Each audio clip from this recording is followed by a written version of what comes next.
Hydrogen. Hydrogen does not react with water. Hydrogen does not react with acid. Lithium. Lithium melts reacts slowly with water to form a colorless solution of lithium hydrides and hydrogen gas.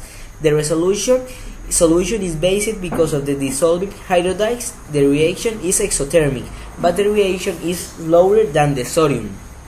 Lithium metal dissolves really in dilute sulfuric acid to form solution containing aquated Li ion together with hydrogen gas. Sodium. Sodium metal reacts rapidly with water to form a colorless solution of sodium hydroxide and hydrogen gas. The resulting solution is basic because of the dissolved hydroxide. The reaction is exothermic. During the reaction, the sodium metal may well become so hot that it catches fire and burns with a characteristic orange color. Sodium metal dissolves readily in dilute sulfuric acid to form solutions containing the aquated Ni ion together with hydrogen gas. Potassium. Potassium metal reacts very rapidly with water to form a colorless solution of potassium hydroxide and hydrogen gas. The resulting solution is basic because of the dissolved hydroxide. The reaction is exothermic. Early in the reaction, the potassium metal becomes so hot that it catches fire and burns with a characteristic pale lilac color. Potassium metal dissolves readily in dilute sulfuric acid to form solutions containing the aquated ion together with hydrogen gas.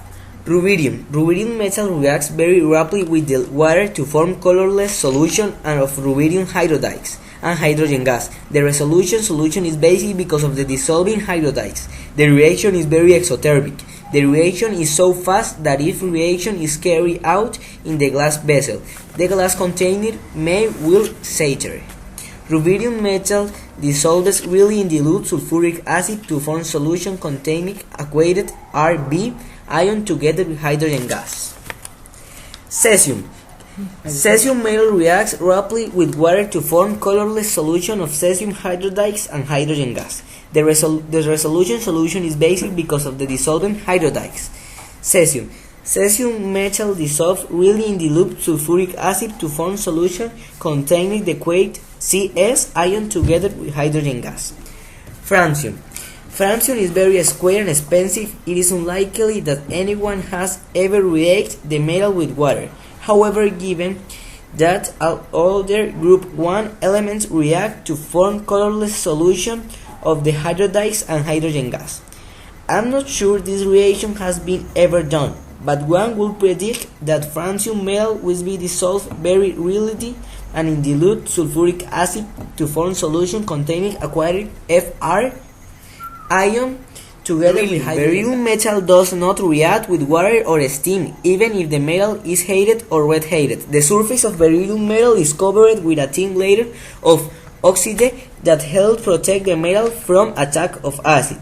Magnesium. Magnesium does not react with water to any significant extent. This is in contrast with calcium, immediately below magnesium in the periodic table, which does react slowly with cold water. Magnesium metal dissolves really in dilute sulfuric acid to form solution containing aquatic Mg ion together with hydrogen gas. Corresponding reaction with other acids such as hydrochloric acid also give the equated. Calcium. Calcium contrasts with magnesium immediately above calcium in the periodic table, which is virtually unreactive with cold water. The reaction forms calcium hydrides Ca and hydrogen gas. Calcium metal dissolves really in dilute or concentrate hydrochloric acid to form solution containing aquatic Ca ion together with hydrogen gas. Strontium. Strontium metal dissolves really in dilute or concentrate hydrotonic acid to form solution containing aquatic Sr ion together with hydrogen gas. Barium. Barium reacts rapidly with water to form barium hydrogens Ba and hydrogen gas. It don't have any reaction with acid. Radium. Radium probably reacts very readily with water to form radium hydrides Ba and hydrogen gas. The reaction is expected to quicker than the of barium. It does not have any reaction with acid.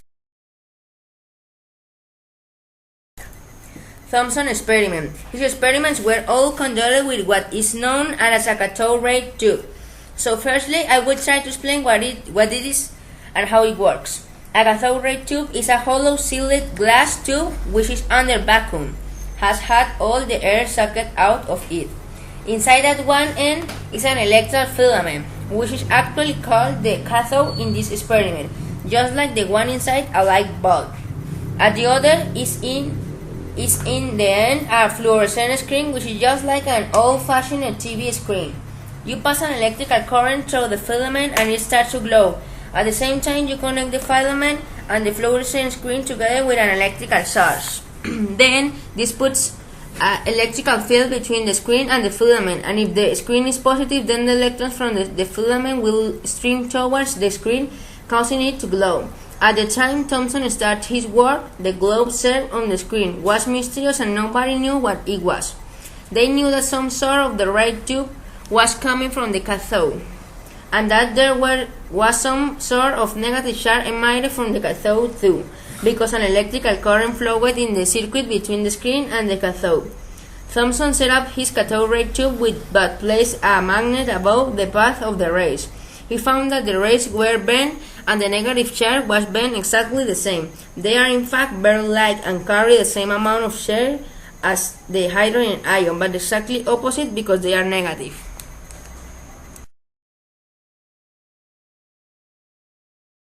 Rutherford experiment. Rutherford experiment is one that involves a gold foil being hit by a beam or alpha particle. Some of the alpha particles were deflected, bounced back, while the other contained on a straight path. The experiment demonstrated that the atom was mostly empty space. This was shown in the particles that were not deflated. The experiment also demonstrated that there isn't a part of the atom in which its mass was concentrated. This was shown by the particles that were deflected. It can be inferred that the deflected particles must have hit something that made them bounce back. This something that this particle hits is the nucleus of the atom. The nucleus is found at the very center of the atom.